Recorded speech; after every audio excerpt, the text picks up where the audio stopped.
record.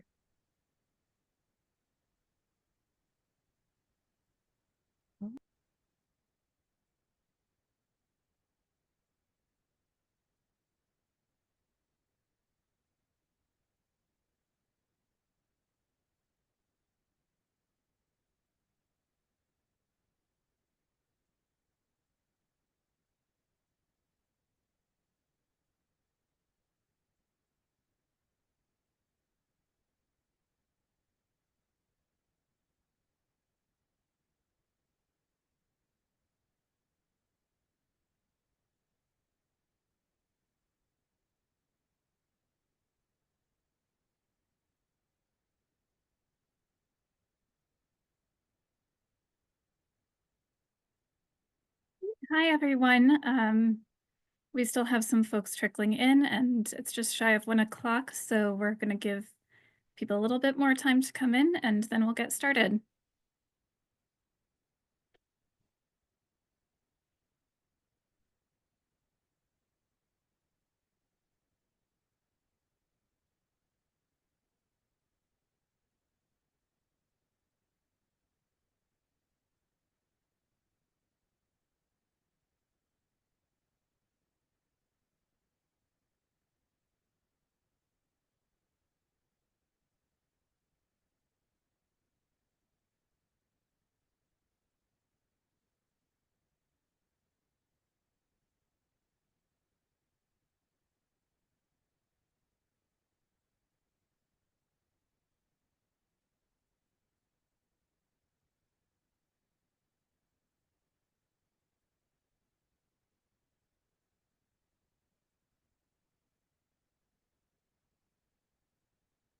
Great. Well, hello, everyone. In the interest of everyone's time, we can go ahead and get started. So my name is Becky Tinker. I'm a co-chair of SAA's Crisis, Disaster, and Tragedy Response Working Group. So we just want to thank you for taking time during your day to join our first talk of 2025. For those of you who are unfamiliar with our working group, the Crisis, Disaster, and Tragedy Response maintains and updates SAA's Documenting in Times of Crisis, a resource kit, develops and provides immediate and ongoing resources and response assistance to archivists, allied cultural heritage professionals, and their communities in times of tragedies, disasters, or other crises. We also build partnerships with organizations focused on relief efforts and cultural stewardships and preservation. And as part of that partnership building, we have been conducting a series of public talks to hear about related work. So a bit of housekeeping. As always, please make sure you're muted during the presentation to avoid interruptions. We'll have time for questions following the presentation, so feel free to share your questions in the chat or the Q&A section. And this meeting is being recorded and will be available on our microsite afterward. So it's now my pleasure to introduce our speaker for today's program. Jennifer Douglas is an associate professor in the Master of Archival Studies program at the School of Information, University of British Columbia, where she teaches courses on arrangement and description and personal and community archives. Her research has focused on the roles of record keeping and archive making in the intimate lives of individuals and communities, and archivists' responsibilities to represent, support, and make space for these roles. Her research on grief work in archives and on creators and care has been supported by the Social Sciences and Humanities and Research Council. She is co-lead of Community Archives Collecting and Heritage Exhibition Stream and the UBC Research Excellence Cluster, creating better community-engaged Asian Canadian research, and is lead for the UBC team of faculty organizing for community archive support, which is funded by the Mellon Public Knowledge Program. She lives and works on the traditional, ancestral, and unceded territory of the Musqueam people. So I'm going to hand it off to Jennifer, and we're so thrilled to have her today. Hi, thank you so much, Becky, for the intro. Can you hear me okay? Yeah. Okay. Good morning, and well, it's morning where I am, and thank you so much for inviting me to speak with you and for being here today. I hope that this talk will be of interest to you and hopefully of use to you. And I'm looking forward to some good conversation together in the Q&A late at the end of the talk. Before I start, I'd like to acknowledge that I'm joining you from the traditional, ancestral, and unceded territory of the Musqueam people, who have stewarded the land I live and work on for millennia. UBC, or the University of British Columbia, is now both a large university and a small city, but it's situated on land that has always been a site for gathering, learning, and passing on stories and knowledge. And I'm grateful to the Musqueam people for their thousands of years of care for the land and for the continued relationship with UBC. And I pay my respect to elders past and present. I'd also like to acknowledge the work of the SAA's Crisis, Disaster, and Tragedy Response Working Group, who invited me to speak today. We have a much smaller community, archival community and professional association in Canada, and we don't have a working group yet like this one, although we are, as a profession and as a community, I think, beginning to think much more seriously about the need for example, trauma-informed archival theory and practices, and about how to prepare archivists for working with difficult or traumatic records, and with the people connected to those records in various ways, as subjects, as users, as creators, donors, etc. My own research has convinced me of the truth of Anna Sexton's assertion that almost any record carries traumatic potentiality, and so I think this work is of the utmost importance. I spent some time prior to this talk looking through the Documenting in Times of Crisis resource kit, as well as the pandemic response resources, and I'm really impressed with how thoughtful and thorough this work is. One of the things I want to talk about today is this notion of institutional love, which I was introduced to in the writing of writer, artist, scholar, and memoirist Tamarin Norwood. And I can see how this concept aligns well with the work of the working group, because what really distinguishes the idea of institutional love is that it emphasizes the need for structures and systems of care in institutions. So in other words, it acknowledges that, as Michelle Caswell puts it, care must be structural for it to have any impact. So I can see in the resources the working group has created and made available a lot of the building blocks for this type of structural care. One other thing I wanted to acknowledge before I really dig into this talk is the current state of American politics and American federal institutions. So I know as a Canadian, I don't have a full understanding of what it might feel like to be living in the United States right now. Living where I do live, we will feel the impact of the US president's extreme actions and beliefs. And our political system is susceptible to the same type of hijacking by far-right actors and beliefs. In the context of what's happening to federal institutions in the US right now, and knowing that what's happening there could and likely will to some extent happen here too, it has felt a little bit disingenuous and naive to be thinking about institutional love, because how can institutions love under this level of threat? And would we want them to? Whether institutions are the right place to put energy and attention is something that the last few weeks have really made me consider. I decided to go ahead with the talk as I planned when I was invited, but I hope that we can talk about this together in the Q&A. What can we expect from institutions right now? What should we demand from them? And how do we understand our roles within them? How do we continue to prioritize the importance of institutionally embedded love and care when it seems a lot of the time right now that our institutions are under attack and maybe can't be trusted? How do we structure care in institutions at times like these? And if we can't, what can we do instead? So I think the reason I was invited to speak with you is because of my research on record keeping and grief. And before I jump into talking about institutional love, I want to contextualize things a little bit by talking about that grief research briefly, because that is how I ended up thinking about love. I started out in this field researching personal archives and their representation through archival description. And so during my PhD, I was really focused on how traditional principles like provenance work in personal archives. when they were conceived to explain how to work with organizational archives. And I enjoyed that research a lot, but towards the end of my PhD, I experienced a very profound personal loss that changed my research trajectory.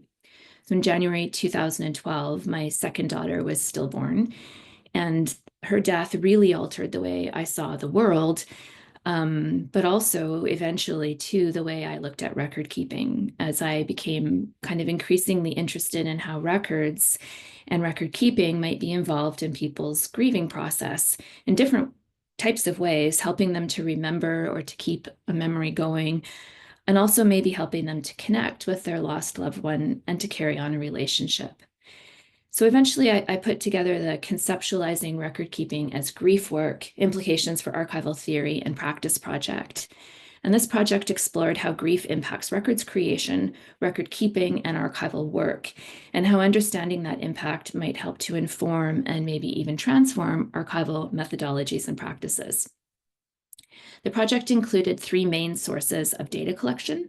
So first, I carried out a series of in-depth qualitative interviews with bereaved parents of babies who were stillborn or died shortly after birth about their records and record-keeping practices, so really focused on records creation. Next, I interviewed archivists, 27 archivists, about how grief was a part of or impacted their work. And then thirdly, I conducted archival research focused on collections that owed their existence to a creator's or custodian's experiences of bereavement. And what I found in this research is that there are lots of different ways of encountering and thinking about grief and record keeping. The parent interviews, which I'm going to come back to in a few minutes, for example, really showed how making, using, and keeping records can be part of a grieving process, and how records and record keeping can help people stay connected to their lost loved ones. I found this too with the archival research, where it was evident in the collections I looked at that they were created, at least in part, as part of a bereaved person's efforts to try to understand and integrate the loss of their loved one. And a lot of the pictures in the slides are from that archival research. The archivist interviews surprised me a bit when I put out the call looking for people who might want to talk with me about how grief was part of their work. I expected maybe 5 to 10 max archivists and records professionals to respond, and was really almost shocked at how many people reached out to me. And even though they didn't all end up doing the interview, it was a really clear indication to me that there was a real need to talk about things like grief and other emotions as part of archival work. And I probably shouldn't have been that surprised after working with Katie Sloan and Jenny Vanderfluet on a survey of Canadian archivists on the topic of secondary trauma and archives, where there were 155 completed responses and quite a few more that were started and not completed. And you might know too that more recently, Kirsten Wright and Nicola Laurent have conducted an international survey on vicarious trauma and archival work and received more than 1,000 responses.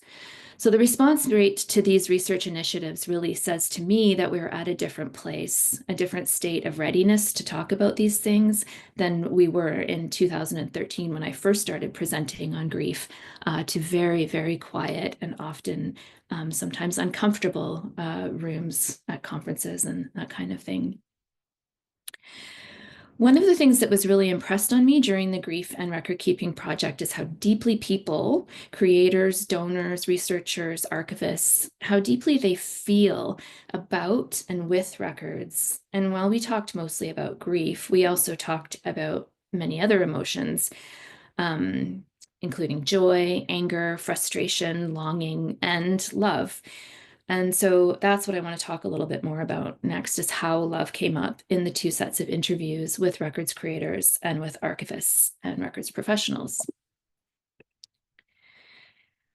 I'll start with the parents I interviewed who discussed many different types of records they created as part of their grieving process. And my research assistant, Alex Alasauskis, and I identified several different types of work that we saw those records performing, including acting as proof of the child's life and the parent's love, allowing for a kind of parenting when usual forms of parenting were lost to the parents, providing parents a means of communicating and continuing a relationship with their child, and creating space to imagine what could have happened but didn't. And love was like implicitly really part of all records creation and preservation for these parents, who often explained that because they were unable to physically care for their children, they cared instead for the material traces of their very brief lives. And this type of care was described by one mother, Jane, as a life's work. When I asked her how she hoped her records would be cared for if they were entrusted to another custodian, she wished for the records to be treated with a sort of reverence. In the answers of the parents who answered this question, there was a sense that although they knew a future caregiver could never love their baby, and by extension their records, the way they did, they hoped any caregiver would be able to respect the profound love that the records represent and embody. The idea that love could be used as a lens through which to understand record keeping was first suggested to me by one of the parents I interviewed, Brooke. So, talking about photographs of her daughter, Eliza, Brooke said she never had the photographs printed. In part, she explained, because I hate to imagine anyone looking at her who does not look at her with love. And this prompted Alex and I to think about what it would mean in archival practice to look with love. In which circumstances is looking with love necessary? What new things might looking with love allow us to see? How could looking with love be enacted in archival practices? And love came up too in the interviews I conducted with archivists, though they tended to be less explicit than the parents, not really using the word love directly to talk about record keeping, but they did regularly acknowledge the attachments between people and the records they or their loved ones created, as well as the attachments between themselves and the people with whom they interacted, including creators, donors, researchers, and other archivists. Like the parents, several archivists invoked the reverential or even sacred nature of archival work, and they all emphasized its deeply ethical nature. Even if they didn't use the words care or love, these archivists clearly saw themselves as involved in a caring practice. Several archivists talked about donors' concerns that their records or the records of their loved ones would be well cared for. They discussed how donors might feel like they were handing over not only pieces of paper, but also a part of themselves or of their loved ones. Donating records could be made more difficult when records represented personal or intergenerational trauma, as well as when they were connected to experiences of grief and loss.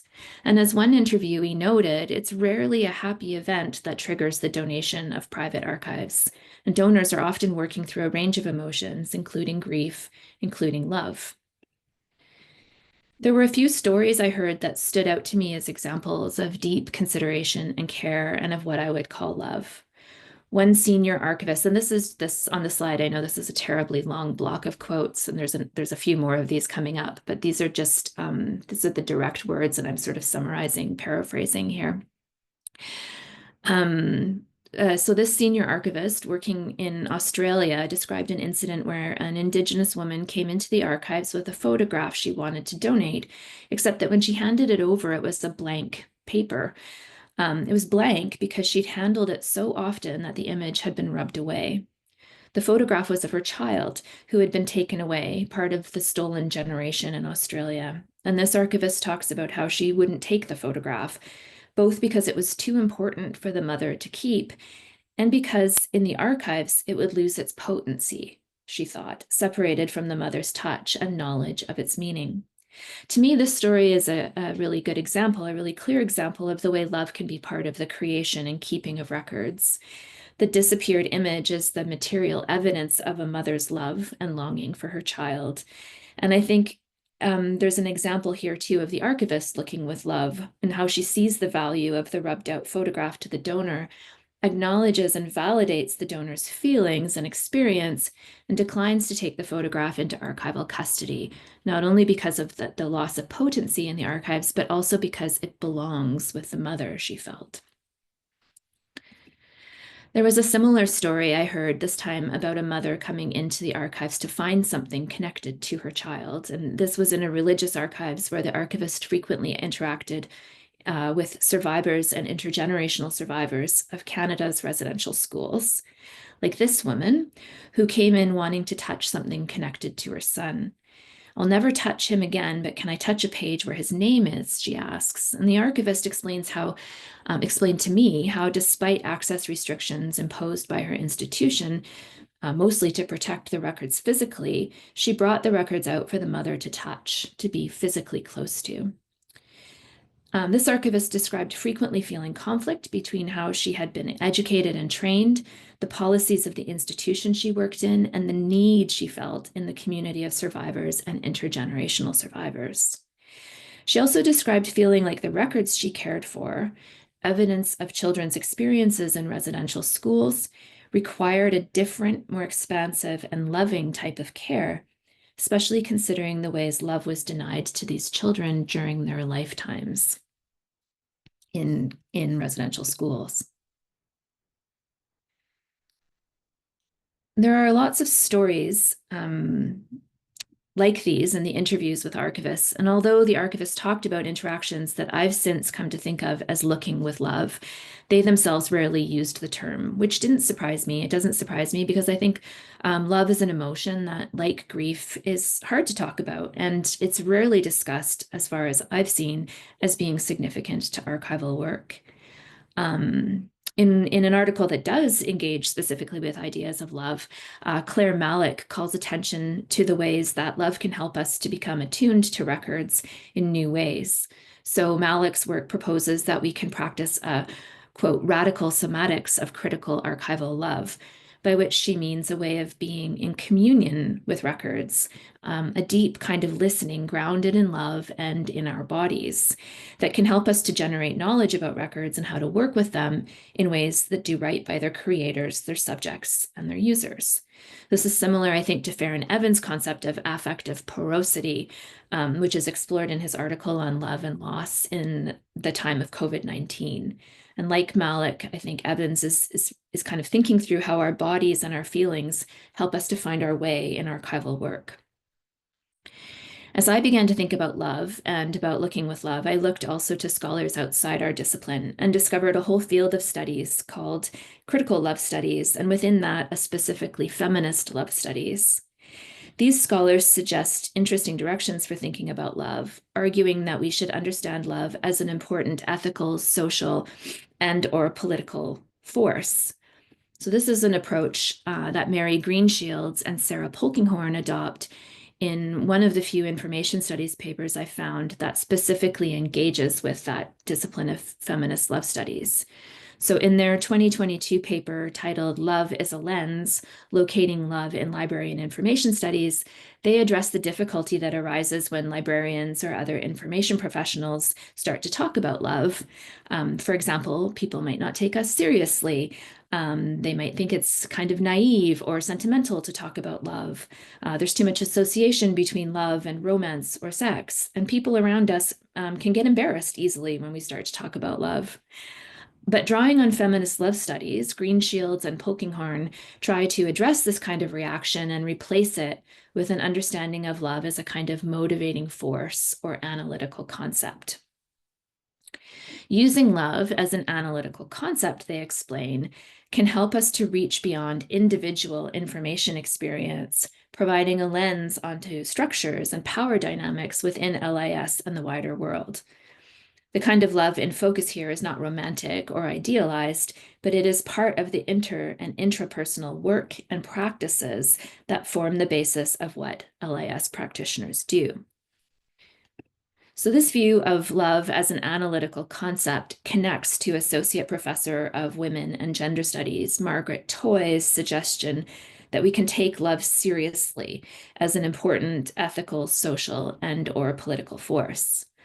Anna Jonasdottir, one of the few first articulators of the field known as feminist love studies, likewise views love as a creative power, a productive force, and one that is able to bring about change or something new. Feminist love scholars like Toy and Jonasdottir and others articulate a deeply ethical relational ontology, Love, they argue, places us in relationship, and it therefore requires attunement to the ethics of relationality and suggests the possibility of transformation through interaction. Greenshields and Polkinghorne explore the potential of this kind of attunement and possibility of transformation in library work, focusing in particular on love's role in reinforcing care, compassion, and solidarity, in creating opportunities for improvements to social and material conditions of librarians, and producing and reproducing loving practices and relationality in information institutions and the public sphere. They are careful to acknowledge how love can be exploited, easily exploited, and how especially women and historically marginalized library workers have had different expectations placed on them with regards to care and caring in the workplace. However, they're hopeful too about the potential of love as a kind of creative, transformative force to help to dismantle inequitable policies and exclusionary practices. For love to work this way, it has to be more than performative. In another article that considers love as part of library work, Stacey Allison Casson gives an example of how care can be exploited. For example, she explains, even initiatives that are wrapped up in the guise of equity and anti-capitalism, such as the open access movement, can support neoliberal goals if undertaken in a purely instrumental fashion and without critique of structural inequality. In this context, she continues, rather than a liberatory initiative, open access becomes a means to increase the commodification of information and the productive capacity of the library, as well as mechanisms for surveillance and statistics. Open access as a performance of care in libraries thus becomes a means to produce economic value rather than supporting less tangible and less lucrative pathways to equity and public goods. Allison Casson's caution about the potential for love to be exploited for capitalist aims is connected, I think, to Greenshields and Polkinghorne's observation about how genuine love work in libraries can tend to go unnoticed, to be chalked up to individual presence, and to be left to those who choose to enact it rather than have it be a systematic norm. Here, they use the example of equity, diversity, and accessibility work in information organizations, noting how this is often carried out, right, by small committed groups, not always well supported within their larger organizations, and how statements about doing better are created without processes, norms, and expectations necessarily changing. They consider what kinds of work count in organizations, noting, like Allison Casson, the emphasis on measurable outcomes in a culture of impact accounting, where outputs are measured through assessment practices that fail to get at the immaterial, affective work involved in their creation.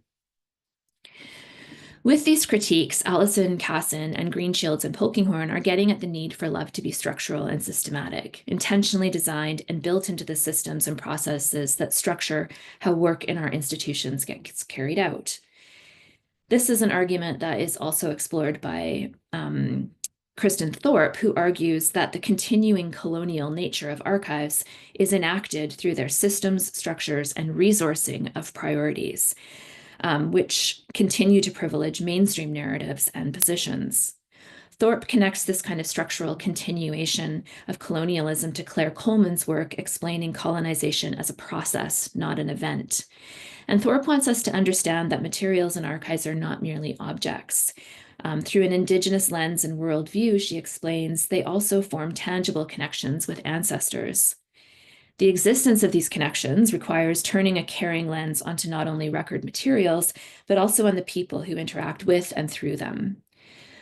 Thorpe describes an exhibition titled In Living Memory as an example of work that opened up the archives for Indigenous people to speak back to colonial collections and situate them in community knowing. Unfortunately, though, Thorpe also notes that while the exhibition brought a moment of change, more work is needed to extend loving practices beyond the exhibition program, to be embedded on a systems level into archival descriptive practices and other institutional work. Ultimately, she argues the reforms required to support Indigenous people's sovereignty and emotional well-being require a deeper commitment from archival institutions. Here, finally, is where I come to the concept of institutional love. I came across this term in an article by Tamarin Norwood, like I said, an artist, writer, and life writing scholar whose second child died in hospital very shortly after birth. Norwood wrote an award-winning article about her experiences titled Something Good Enough that was published in the Lancet, a prominent medical journal. And that through first-person memoir reflects on her experience of care before, during, and after the birth of her child. She writes about the urgency of making memories when she knows she will have very little time with her baby. Parents faced with the death of a baby, she writes in another piece, are in desperate need of stories and memories to make up for the lack of life stories they and their child have been denied.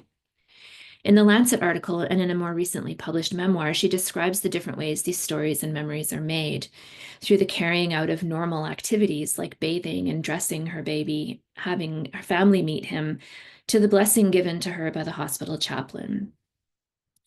She remembers wondering how medical staff had known exactly how to help them through the intolerable sorrow of those hours.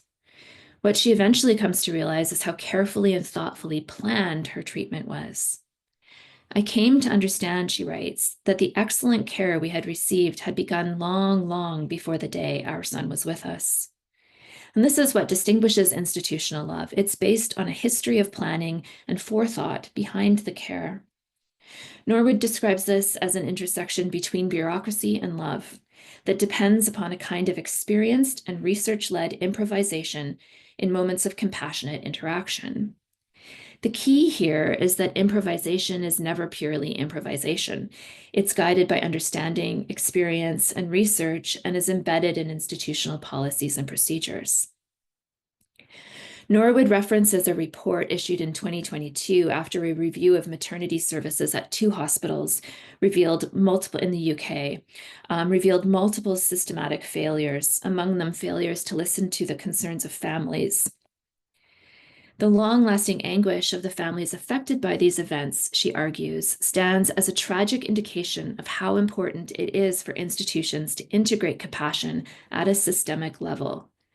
Reading the report, she continues, I am reminded of the complexity of systems that must have been in place on the day our baby was born, even though at the time, in the depths of our sorrow, we just felt it as love.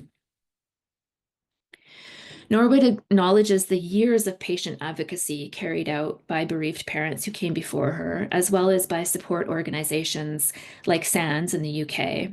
So SANS has conducted parent surveys and participated in the research and writing of national maternity reports that have led to the implementation of new standards of care. It is all this kind of work behind the scenes initially for Norwood that allowed her to feel cared for. As she explains, she couldn't have known all that she needed to know about making memories. She didn't know what she needed and how to spend the short time she had with her son. She needed the hospital staff to know that, needed their expertise and care and the structures and systems that had been created as a result of years of listening to and learning from patients, conducting research and writing policies, etc. While the situation Norwood describes and the kind of care she receives is very different in nature than the kinds of interactions that occur in archival spaces and the kinds of care archivists are called on to provide, there are also many similarities, I think. Increasingly, research in our field is focusing on the affective and emotional dimensions of records and record keeping, on the affective and emotional impact of working with records on researchers and on archivists, and on the potential for not only records, but also archival institutions and practices to be traumatizing or re-traumatizing. In this context, and thinking back to Brooks' concern for looking with love, or Thorpe's reflections on the need for love to be built into systems if meaningful, long-lasting change is to occur, it's well worth our time to look at this intersection of bureaucracy and love in archives, to use love as an analytical lens that we turn on existing policies and practices and use to understand both our successes and our failures in caring. So how might this happen? Norwood's writing makes it exceedingly clear how institutional love is experience and research-led. For many years, the care parents received in hospitals following the death of a baby didn't feel like love, not at all. It was years of advocacy by bereaved parents who insisted on the need they had for their experiences and their babies to be acknowledged That is what began to influence change in practice. Researchers, and often researchers who had experienced this kind of loss themselves, began to survey and interview parents. As research studies and patient advocacy reports began to accumulate, systematic reviews began to draw out patterns and make recommendations for more caring practices. These studies found that the quality of care experienced by parents could have long-lasting impacts on their future well-being. They recognized that feeling cared for mattered and acknowledged that to be effective, care had to be evidence-based and designed into hospital policies and protocols. So the first step then in creating institutional love involves knowing what is needed, amassing the evidence base required to put good care practices in place. In hospitals, this evidence came from patients. In archives, it will come from those who use archives, and maybe also from those who don't or won't, but potentially could under different circumstances. Archival user studies are limited in number and scope, and as Hannah Ray points out, it's unclear to what extent their findings have been put into practice. This quote on the slide here by Indigenous researcher Mary Jane Logan McCallum identifies some of the ways that working in institutional archives can be emotionally and intellectually difficult. She points out that to work successfully within current archival systems requires her to think like a colonizer, and how this can do strange things to her head. On this next slide, disabled scholar Jess Wagoner, interviewed by Grayson Brillmeyer about the affective experience of interacting with and in archival spaces, explains how conforming with archival access norms is not only intellectually and emotionally difficult, but also physically painful. Similar accounts of difficult or harmful encounters with archives and archival spaces can be found in current writing on anti-racist and reparative description, on trauma and archives, on the experiences of care leavers accessing institutional records, etc. These stories suggest we have a good deal of listening to do as a field and as a profession, that there is a real need to begin to gather the stories and experiences of those who use archives and have painful stories, as well as to conduct further research that can help us to understand where care is missing, what care is needed, and what the consequences of not caring are, both for people who use archives or don't because they anticipate harm, and for archivists and the institutions in which they work. In a paper I've been working on this topic, I've spent some time thinking about the inertia of institutions, the tendency within institutions to fall back on what Danielle Robichaud has called neoliberal deflections, like time and resources, to be used to counter meaningful action-oriented change. Robichaud talks about how institutions and those in leadership positions in institutions need to think hard about how they are prioritizing different types of work and what that prioritization says about how entrenched what she calls the misplaced sanctity of archival neutrality can be. A recent publication on abolitionist futures in archives, just out a couple of weeks ago, also identifies the nature of archival institutions as a barrier to care. In their introduction to the volume, Alison Clemens and Jessica Farrell note that in academic archives, too often, the drive to preserve the academic institution incentivizes caring about legal and financial risks over how the project will affect individuals involved. This point is echoed in subsequent essays, which show how carceral logic underpins many of the security and preservation policies and practices in archival institutions. Caitlin Rizzo discusses being placed in positions that pit collections maintenance against community care. The profession, she argues, seems to have naturalized systems that promote suspicion, distrust, and surveillance of the people around collections as the preferred way to promote collection care. Rizzo shows how in archives where these measures are often business as usual operating practices, it can become easy to accept them as ethical decisions that serve to protect collections. But these practices, she says, come at a cost, and I would agree, to people who use the records and interact with the archives. The archivists I spoke with also talked about the conservative nature of institutions and the ways that institutional policies and more broadly deep-seated conventions of archival professionalism get in the way of extending care to people in archives. They talked quite a bit about the sense of responsibility they felt toward people who created or donated records or who were represented in them or who used them, and how this responsibility often felt like a privilege to be allowed into someone's life, to be with them at what can feel like moments of communion. A few of the archivists, many of the archivists actually I talked with, also discussed how this responsibility could turn into a weight, end up feeling like a burden when they weren't supported in doing the work this kind of relationship demands. The archivists I interviewed described a range of conditions or behaviors within archival institutions that contributed to this weight, including funding scarcity, rapid staff turnover, triage-like conditions and lack of time, preoccupation with measurable outcomes, and failure to prioritize relationships and relationship building. Interviewees also discussed how ideas about professionalism could be leveled against them if they raised concerns about the emotional impacts of their work or attempted to adopt approaches that were more person-centered than record-centered.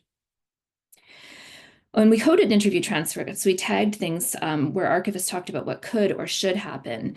And we kind of optimistically thought about these as the future of the profession. And what we consistently heard there was a call for systemic change that would create policies, procedures, spaces, and training to support archivists to safely share their experiences of difficult work and gain skills in managing difficult conversations and interactions, to have more open discussions about grief, trauma, and emotions in the workplace and the profession, and to value relationships and relationship building. Interviewees advocated for institution and profession level shifts to more person-centered theory and practice, and highlighted the need for sector-wide training in cultural humility, as well as in Indigenous ways of knowing and non-Western worldviews, in order to be able to better support reconciliation and reparative initiatives. As one participant put it, we need to shift our perspective so that we are thinking about everything we do as being connected to people, and then embed that in archival education, training, and institutions.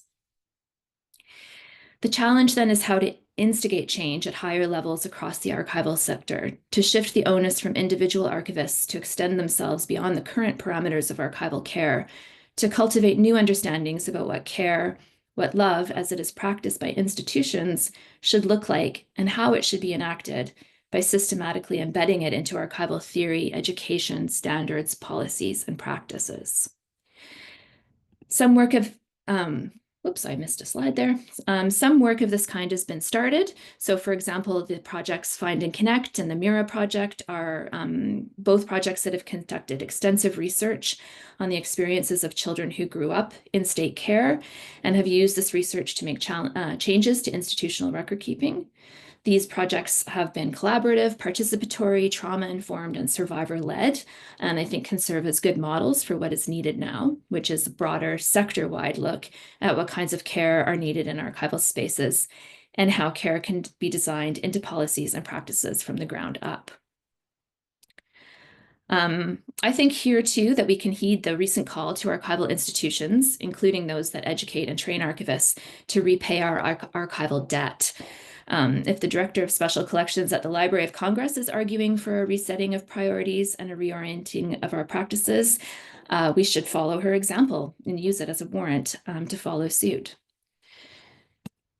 I am going to sort of wind things up here. I hope this presentation has suggested some ways that we can use love, as Green Shields and Polkinghorne and feminist love scholars have suggested, as an analytical lens, add it to our toolkit as we extend the work of projects like Mira and Find and Connect more broadly. Some might argue that love is too niche, or that not everyone who comes to an archives needs this level of care. But I think increasingly our literature and our professional conversations are showing us that this isn't the case. And I hope some of the stories and examples I've shared today help to convince you, as Gina Schlesselman-Tarango has said, that encounters with materials are always possibly effective encounters. So I'll leave you with these final quotes from Norwood, whose writing has been so inspiring to me personally, and I hope maybe for you too, and ask you as a final reflection how we want people to leave the archives, these affective encounters, feeling like Logan McCallum or Wagner, alienated and sore, or feeling like Norwood, something made of love. Thank you for listening. There's some citations from that I cited in the slides.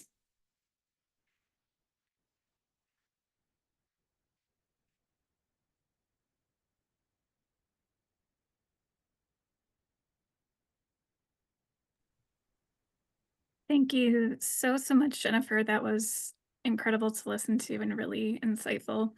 We're going to give people some time to add their questions to the chat, so please feel free to do that. We Can I have turn off about, the sharing maybe? Should I turn off the screen share? Maybe, yeah, let's just do yeah, whatever it. you prefer. So while people are thinking, I can start off with a question of my own, if that's okay. You raised a really interesting point in that terms like love tend to go sort of against or gets brushed off of traditional archival education. And I was curious if you have thoughts on how that can be addressed starting at the educational level when LIS students are learning and becoming familiar with the foundation of LIS practices. Yeah, that's a good question. I think that like this is actually the people who are coming into the field and who are in like I teach in the we have a what we call the archival core at UBC. So it's a set of courses that everybody needs to take. And the people who come into the archival core are the most open people that I meet in the field. They are, I think, probably the most receptive to ideas of love. Um, I think the archival turn, we get a lot of students coming in from the humanities, and the archival turn in the humanities has really primed them to think in particular ways about archives and archival institutions.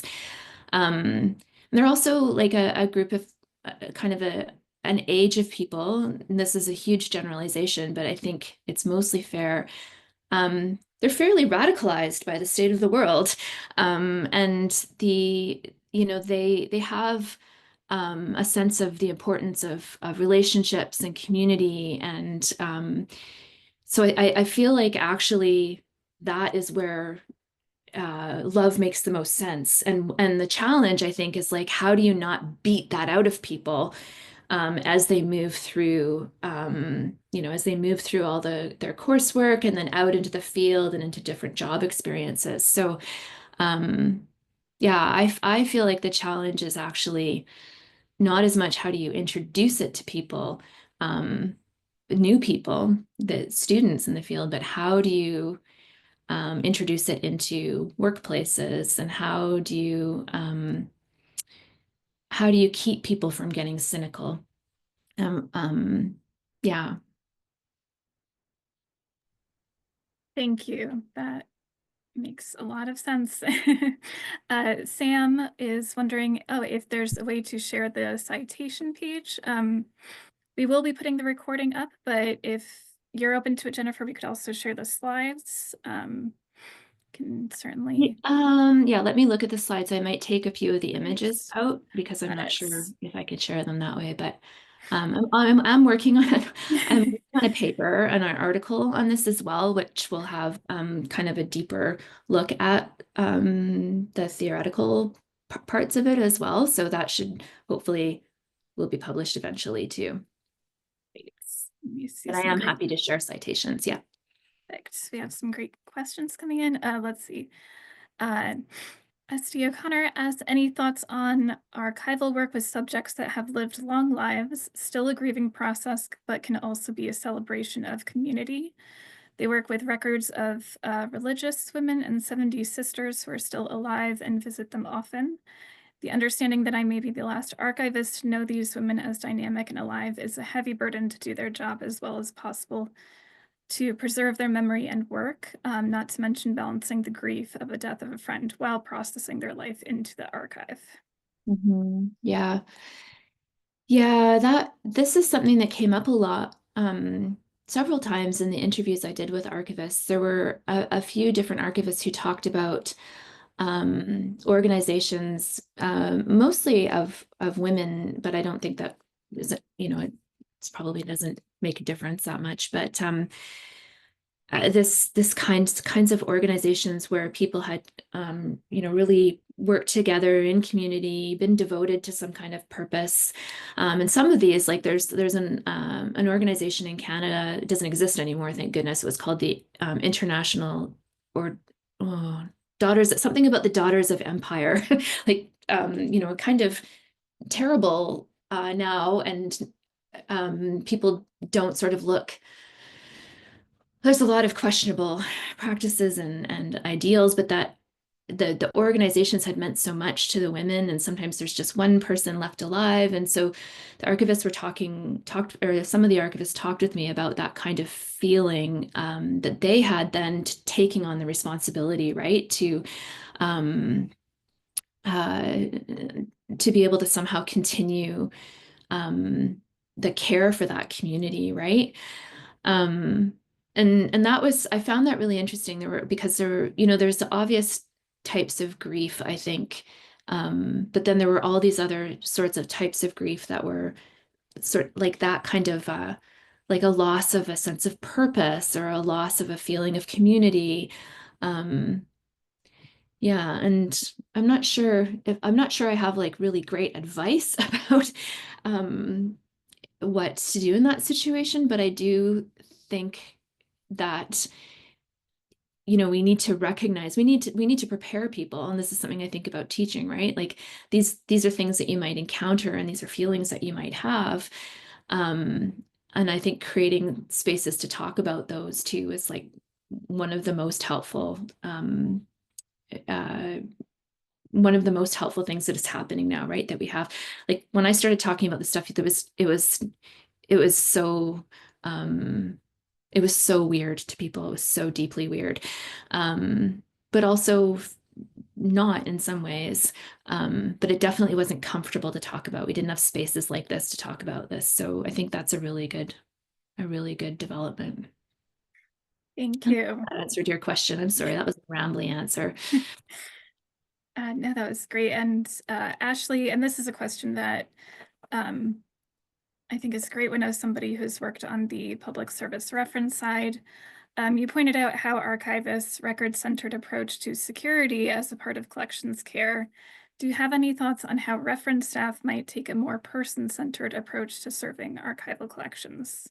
Mm-hmm. Yeah, I mean, I think there's some good work being done on this.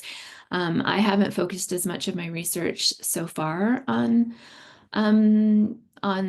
like the sort of reference interactions. I know that Wendy Duff and Cheryl Regier are doing they have done kind of a similar set of interviews with archivists, and then done some diary kind of research where archivists are recording their interactions with different people in their workplace. And so I think there's an article on that Wendy and Cheryl wrote on something relationships and reference. I think it's in the American Archivist. And I think that the a lot of the ideas that we've been able to learn from Kirsten Wright and Nicola Laurent and their work on trauma-informed archival practices. I think so many of those of the kinds of guidelines that come across in that teaching work in these contexts too, right? Like transparency, even just thinking about how do we communicate the rules to people, right? Do we talk about why these rules are important? What's the context in which we introduce them, or what point do we introduce them at, right? A lot can be said for just helping people to understand why policies are the way they are, right? Why we need to have ID, or why you need to put your things in a locker, or why you need to sit somewhere where people can see you, that sort of thing. So I think that we have some guidelines out there that are starting to come together. But I really appreciated Caitlin Rizzo's article, and the way it really lays out how collections care and community care can be really pitted against each other, right? So I think even just being able to sit back and say, how is my community of users, how do these practices, like how do they imagine this community of users? What do they say about what we think about this community of users, right? The article that I quoted from that Grayson Brillmeyer wrote talks about all these different ways that archival institutions communicate to disabled visitors, that that they haven't been thought of, right? That nobody's really thought about them. Making people enter through a service exit or service entrance, use a service elevator that's right next to the building's trash cans. Like there's an interviewee in Grayson's work that talks about how clearly that communicates that their experience hasn't been considered, right? So being able to kind of sit and imagine the experiences of the people, how are they experiencing these rules and these spaces, right, in our interactions? Yeah, absolutely. Rebecca Wells asks, and I know you're Canadian, so some of this is specific to America, but as you mentioned, there's change happening in a lot of places. So she asks, well, I personally believe this work and directional change is very needed in our field. Some states in America are having their work in this manner drastically restricted or even stopped entirely. How do you balance educating upcoming archivists with these values and putting them out into a world which will not allow them to do this work? Yeah, I don't know, honestly. And that I think I was saying at the beginning of my talk that it really, I've struggled. I've been working on this paper in the last few weeks as well, and it's a real struggle to kind of um, think and write about this and talk about this stuff and see what's happening. And I really don't know. I don't really have an answer for that, although I am kind of trying to take to heart a lot of what I'm seeing in sort of activist circles about, not not giving up on love and joy, right? And kind of influencing in the small spaces that you have. So I'm not sure. I really don't know what it's going to look like for my colleagues in the States trying to teach archival studies. I've seen, I've seen some of the lists of like words that you can't use, and I don't understand how our like neutrality was even on there, right? Like how how is this field and this profession going to address this? I don't have an answer yet, but I really acknowledge that uh, this is where our thoughts need to go, I think. But I do think, the thing I really liked about institutional love was how it took the onus off the individual and moved it into the institution. And now I'm thinking like, oh God, we're gonna have to go back. Like it's gonna if our institutions are under threat and betraying us, then maybe it goes back to individuals. And is there a way for it to go? Is there a way for I think about systems and structures sort of building up. Is there a way to like build roots or I don't know, shift it? I don't know. I don't know. I'm not sure. But yeah, it's horrible. It's horrible. And I think we have time for probably one or two more questions. Hopefully I'm not missing any. Lily Sue asks, I would like to know your thoughts on how equity, diversity, inclusion, accessibility, decolonial may or may not fit into critical feminist love studies or vice versa. Mm. Yeah, I think that the sort of so there's an area that's known as critical love studies, and then there's an area that is known as feminist love studies. And um, the distinguishing kind of feature in feminist love studies, I think, is that the analysis, the recognition and analysis of power and how power works is fundamental to every kind of analysis about love. So it doesn't um, it really uh, it really tries to I think feminist love studies is really trying to make sure that the kind of idea of love studies doesn't erase or undermine any of the equity, diversity, inclusion, accessibility, decolonial work um, that is happening. Those values or those motivations, I think, are core, are central to feminist love studies, and that's what makes it different, I think, than just critical love studies. So there's no, you can't do anything without an analysis of power in those places, and the structural change that they're looking for, that they're using love as a sort of force for structural change. That structural change is really dismantling systems of oppression and thinking about how to create a different world.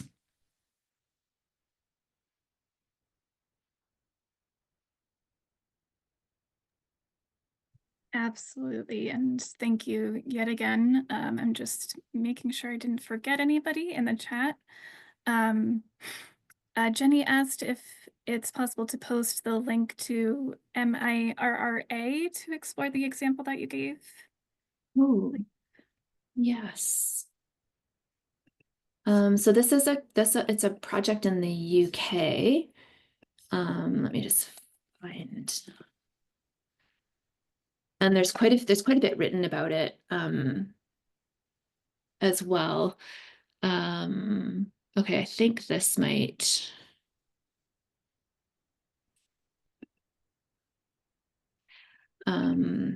This should get you going towards it. It's a blog that was written. There's a few different posts on it written about the project, and it should be able to kind of get you started on looking at it. So worked with they worked with adults who had been in care as children in the UK, and they have had like really quite a lot of success in changing practices for current record keeping for children in care. Great. Thank you so much. There are a couple of questions about if the recording would be available, and it will be. We'll be posting it on the Crisis, Disaster, and Tragedy Response Working Group microsite. I believe Vanessa posted a link to that in the chat. But if you're a member of our section on SAA, we'll be posting it there when it's available as well. If you have any follow-up questions, you're also more than welcome to reach out to us, and pass them on to Jennifer if you're open to that. But Oh yeah, I'd love to. Like I said, I'm working on this paper too, so I'd love to, if you have any feedback and you feel like reaching out, please go ahead and do Great. that. Yeah. And we do have a feedback form just so that we can tailor future talks to what people are interested in. And I believe Vanessa might have a link to that as well if you have a moment to fill that out.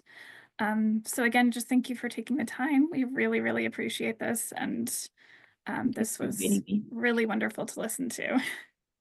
Thank you so much for inviting me, and thanks to everybody who's here listening.